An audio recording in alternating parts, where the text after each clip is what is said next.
Hello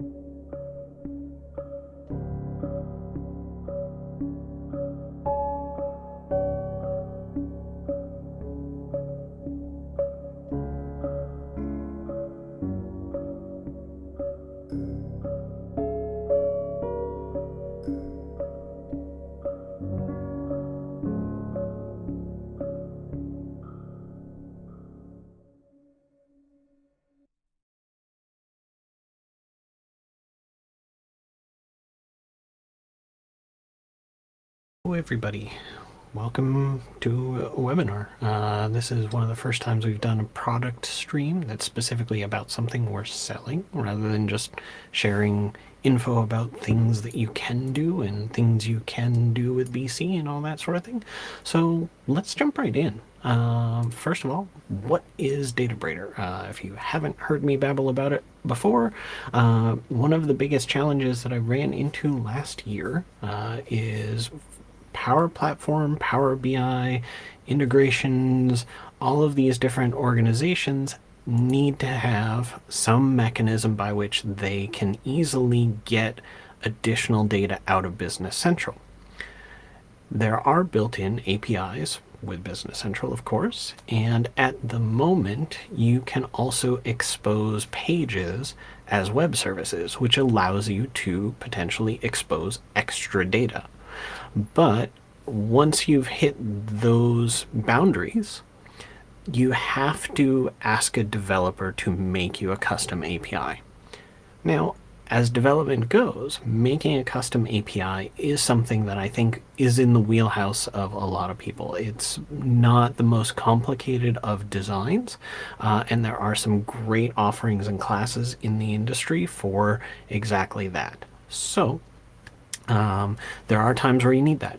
However, my experience working in any number of partner organizations is that there's always some time with that, in that there are hours spent speccing it out, there are hours spent executing on it, and more importantly, there are usually calendar days involved in how quick can I have it.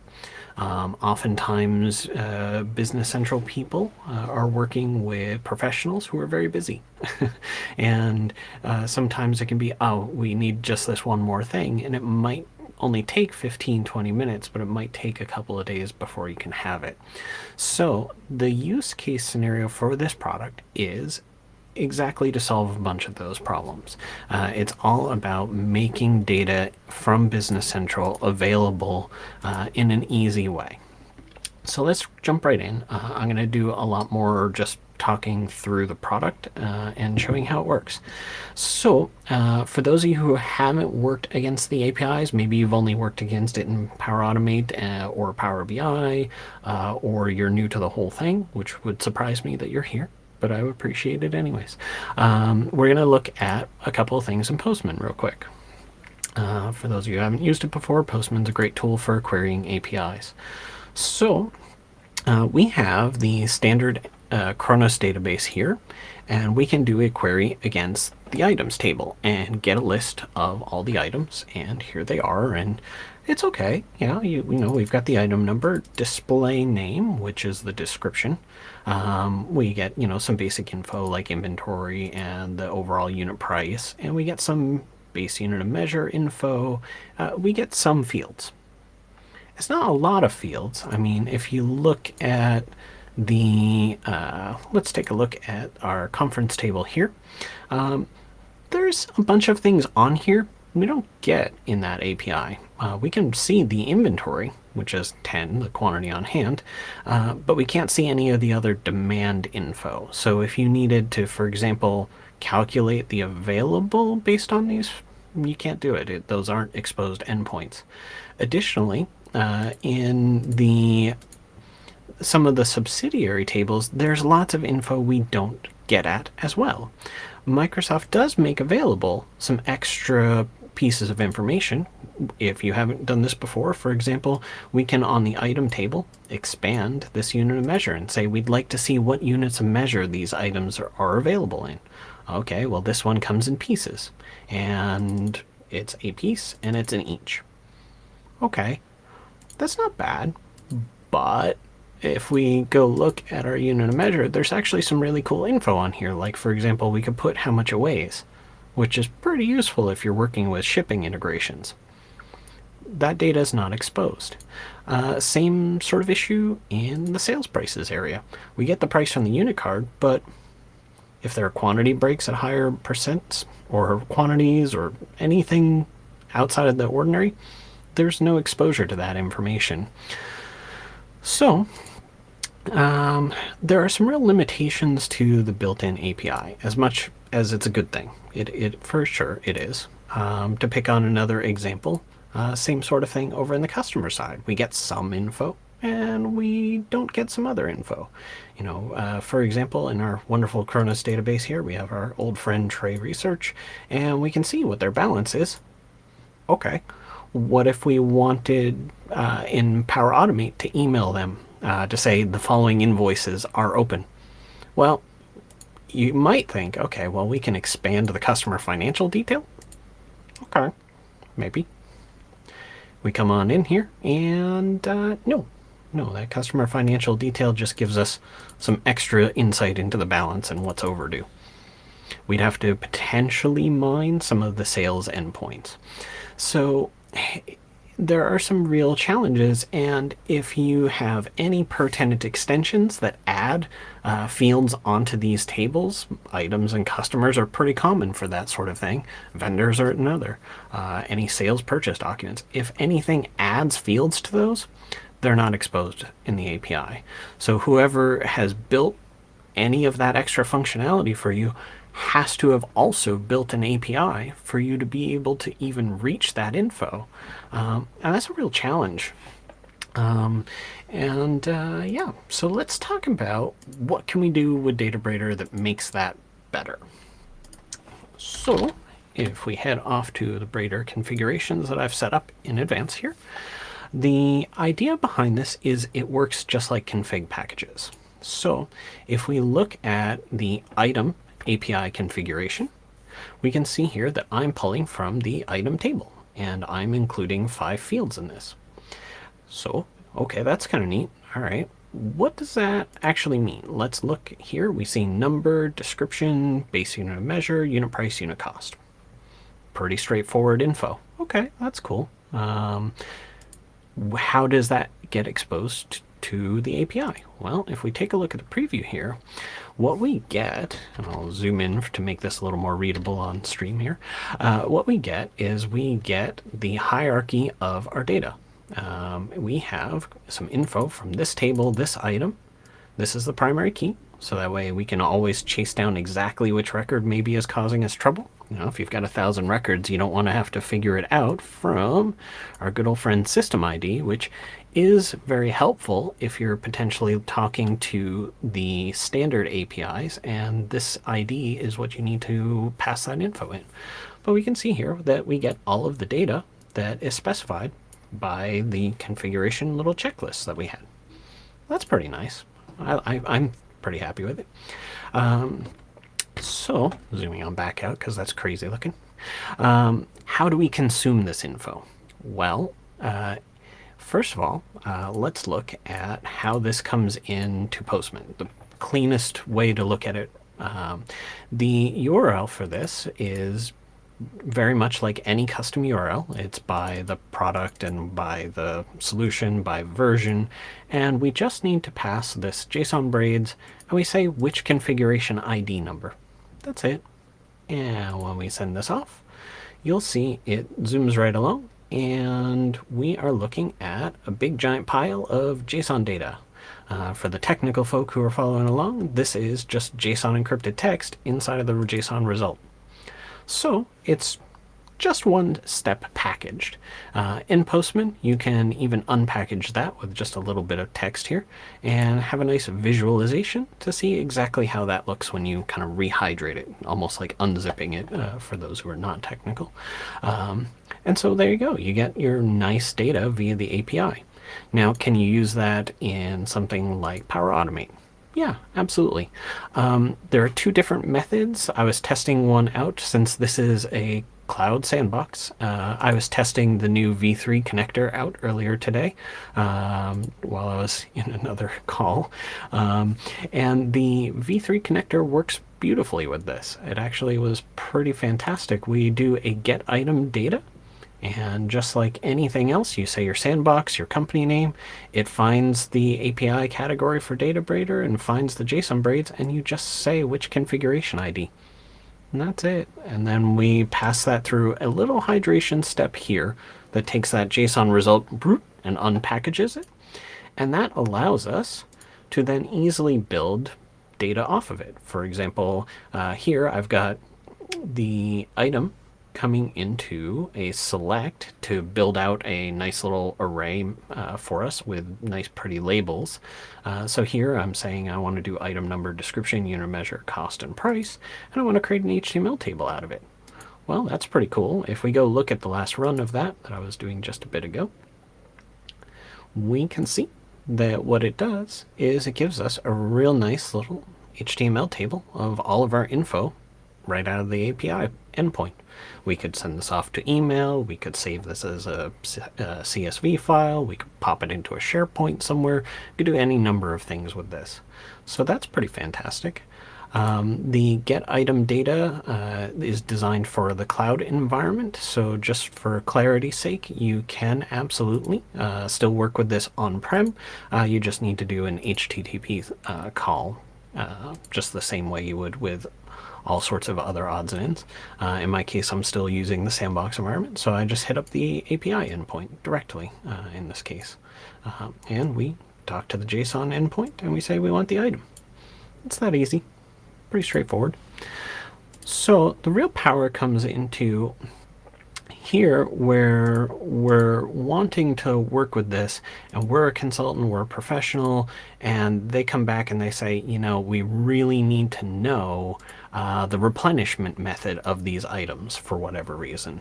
Well, obviously that's not in our data set right now. So what do we do? And how does Braider help us get over that kind of hurdle? Well, let's come on in here and we decide that we want to include that replenishment method, which now I put myself on the spot by randomly picking one that commonly people ask, and whoop, there we go. I had to find it in the list. While we're at it, let's also include maybe... I was just thinking if there were any other manufacturing sort of things we might want to include with that, but we'll leave it at that. So now, when we preview the JSON, we will see here are all of the replenishment systems in here. So if we copy and paste this into this parse step, and we say generate from sample, say okie dokie. Now in our select step, we can say replenishment. Nothing like typing while people are watching. And here's our replenishment system. Ta-da! So, save. And we wait a moment for Power Automate to do all of its wonderful little operations.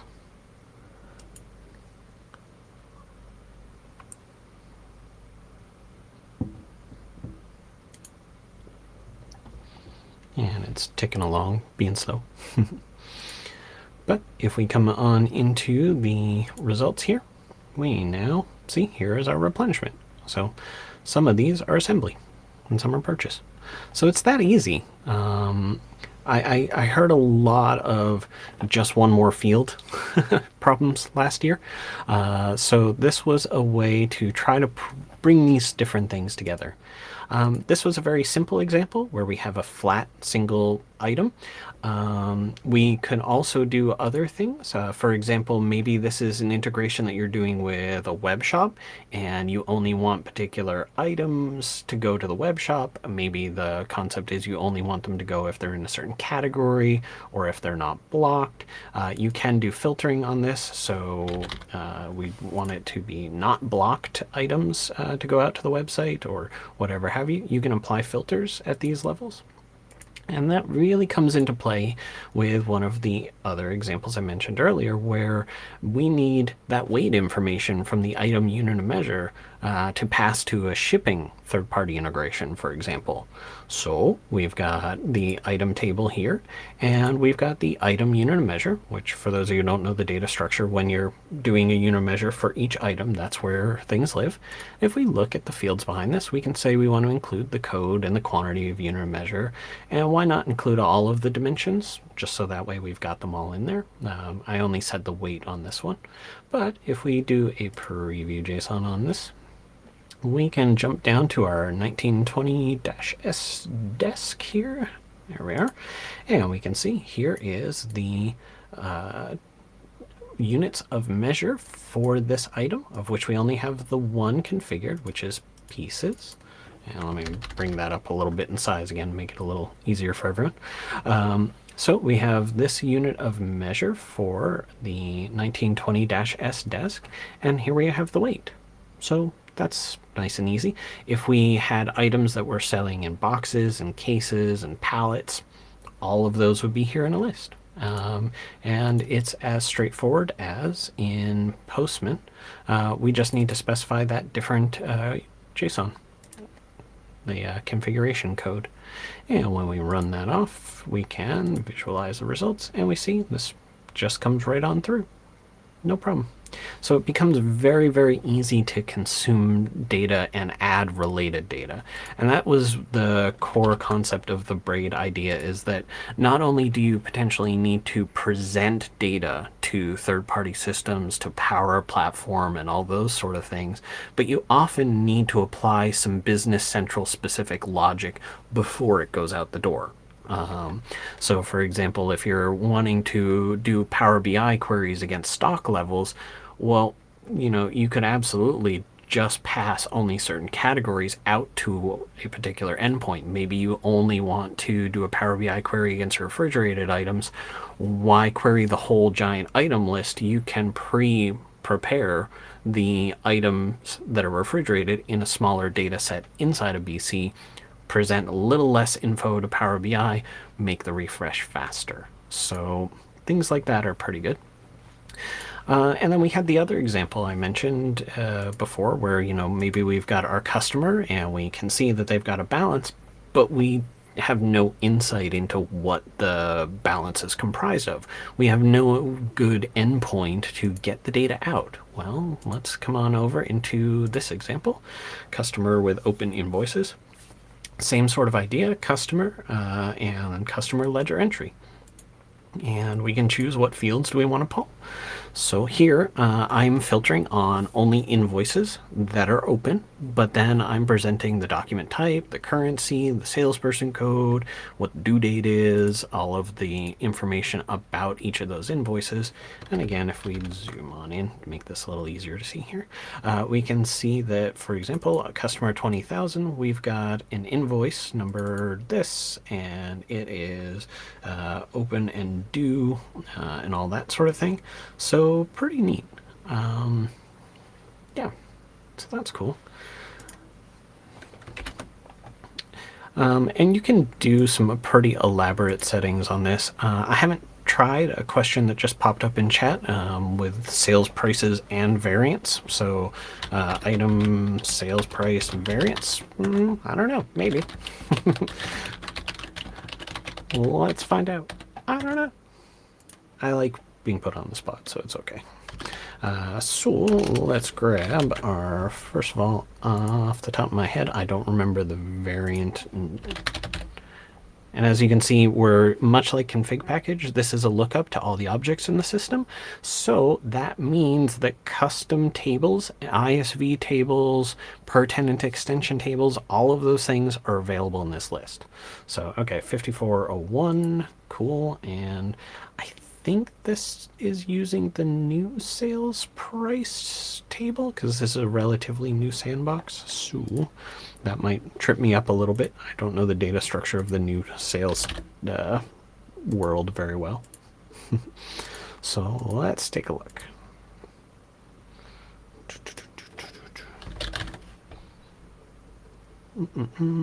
So I know the old one, sales price table, was this 7002. I don't know what the new table is. but let's try this one. We'll see. And we talked about doing variant, so let's do 401. There we go. Move right. And there we go.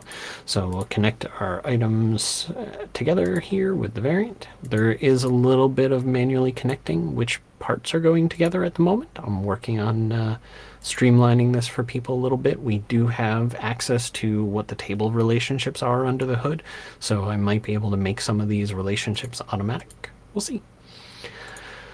Not really sure. But if we work with this, we have item number and sales price. I think variant, yes, but not that one. We want item number and variant code here. So item and variant code. There we go. Now on the downside, this is a Kronos database. I don't think there are any variants set up for any of the demonstration items, but this configuration would work. So what you would get is you'd get per item all of the variants, and then per each variant you would get all of the sales prices related to that item. So it allows you to do lots of these wonderful little connections. And as I said, I don't think there are any variants set up in the Kronos database at this time. So yeah, it just gave us a list of items and then empty variant results. So nothing too terribly exciting there, but we could also do fun stuff with customer sales orders and grab by customer. We can grab all of their open orders, we can grab all their open lines, and we can also jump down to the item table level. Brain. If we wanted to, we could give a rolling list per salesperson of all of their back-ordered items, for example. That would be something that we could do pretty easily with this. So, for example, salesperson, there we go.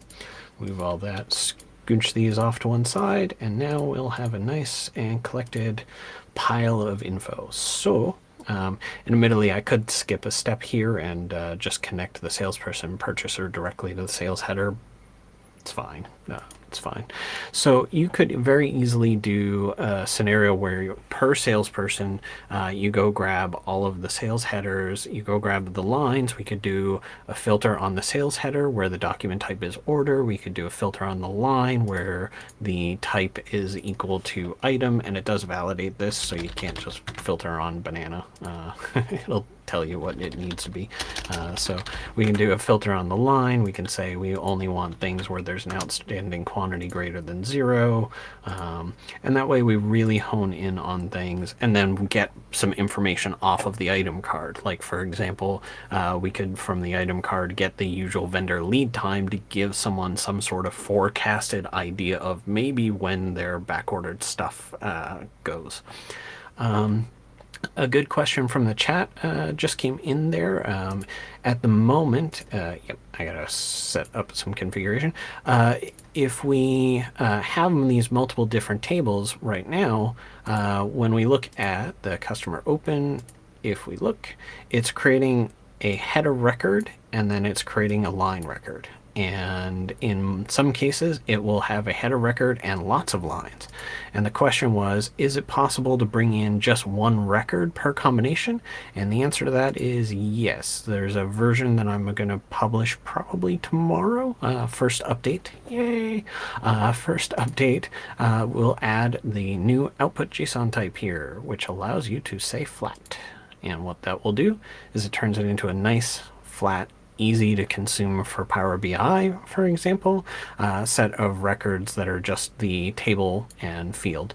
And it goes down through the layers, down to the bottom level, and creates a record all the way up based on all of these different things. So we can see here that this particular customer doesn't have any ledger entries, but we can see all of the detailed information behind all of these things.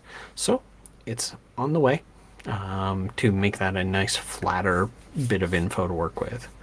So, yeah, I think, I mean, that's the heart of it for today's for today's info. The other things to be aware of with this is that it is definitely feasible. I won't be proud of my Power BI skills at this moment in time, but this is built off of a endpoint, and admittedly I could be doing a lot better job of renaming some columns over here. But this is pulling off of the customer and customer ledger entries and bringing the information together in a Power BI way to be able to slice and dice all the info about when the due dates are and the amounts. So it is absolutely feasible to build all of these different filtering capabilities off of the API. Some things that are coming in the near future to a new version due out next month. I am looking at making this potentially intercompany friendly. That one is a very popular request where we could potentially say which companies we want to include in this run. It is feasible to, in Postman, Power BI, Power Automate, to iterate through all the companies and hit this API for each of all of this. I can potentially provide all of the intercompany info in one step and make it a little bit easier to work with. And there are some additional improvements and features coming soon in this space. So that's the general idea of this. The functionality around this is designed to help reduce the amount of time that you have to ask a developer to make you things. So what this is priced at the moment is based on the idea of you're going to save at least an hour every month on average over the span of the year. So it's priced at about 140 euros per month or 1600 for the full year. And it can be just dropped into any environment from AppSource right away. So you can certainly just drop this into Sandbox. It works with no activation, no licensing for at least a week in production environments. And it's configured to work for 60 days in Sandbox. So you can just drop this into your Sandbox and start playing with it. It'll totally work. If you're in the SaaS environment, for example, you can just search on SpareBrained. We've got our Data Braider product, and you just hit install and away you go. And you can test drive it right away. So, yep, that's the big thing with that. Lots of improvements coming over time with this. I'm taking a course next week on seeing if I can potentially make a connector right inside of Power Automate, a custom connector that will do some of these hydration steps for you. So hopefully I can make that be a little more streamlined for everyone involved. There are lots of great features coming. Yeah, so I appreciate the folks asking good questions in chat. And just to refresh here too. So when you are potentially going to purchase the license key for this, you can do this as a monthly subscription or as an annual. If you are a partner or are a professional who's advising people to buy this and you would like to have margin on this, which is pretty common in the Business Central world, for those of you who are not familiar with that, then there is an affiliate program. And you can reach out and talk to me about it. There are a couple of different ways we can do the affiliate program. One of them is just straightforward. I give you a link and the customer buys it from that link and you get automatically paid every month. If you want to do this as a you do the billing and you pay us, we can make that arrangement pretty straightforward as well.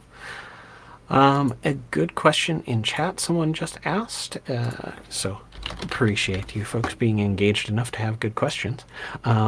One of the features coming soon in the February update, because January's been a bonkers month, I did get the question of, this is a really cool ability to mine like the customer ledger entry data, but what if I wanted to do a filter at the customer level or customer ledger entry level and say I need only the new invoices in the past month or so?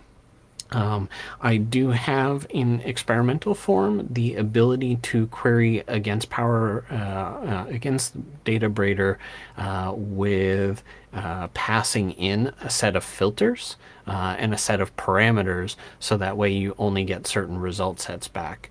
The question that came in from chat more specifically is asking if they could only get a single record. I might need to look into more about what that exactly means, because if you have multiple records that meet the filter criteria, I would expect you'd want to return all of them. But adding an option that just returns first would not be very complicated.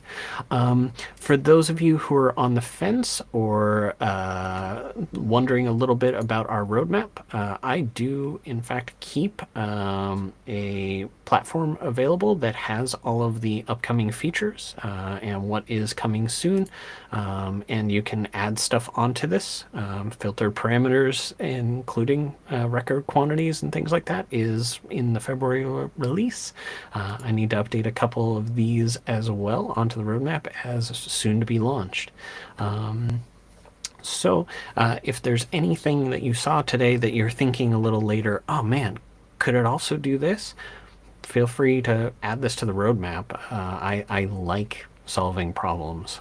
So if you have cool ideas, and it's right here on the SpareBrain site for the product section. If you go to the Data Braider page, you can come on down and create a submission right on here, and it'll just create a submission. And as soon as we add that to the product, it'll let you know.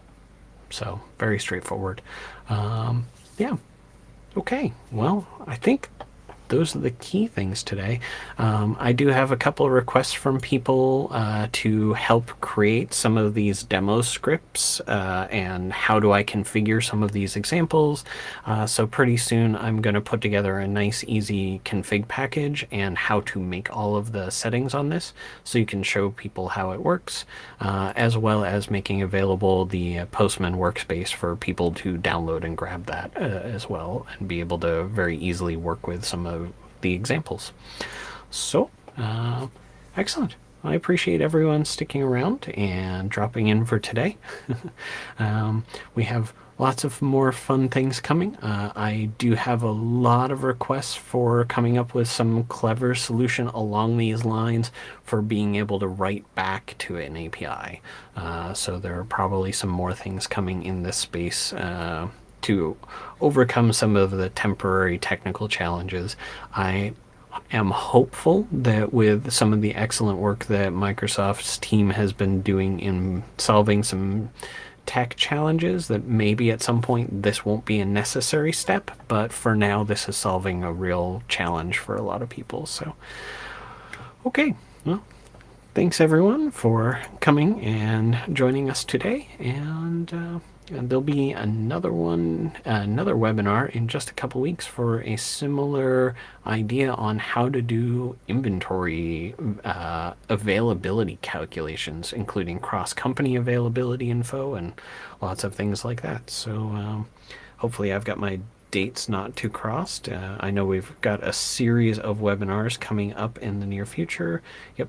2 weeks from now is our one about inventory, and 4 weeks from today we'll be doing a webinar almost on the anniversary of the Your First 20 Hours with Business Central book, and kind of just chatting about the weird experience of writing a Business Central book. So maybe I'll have entice a couple of fun guests to come on and talk about the what sort of challenges they were overcoming that ended up helping them out with.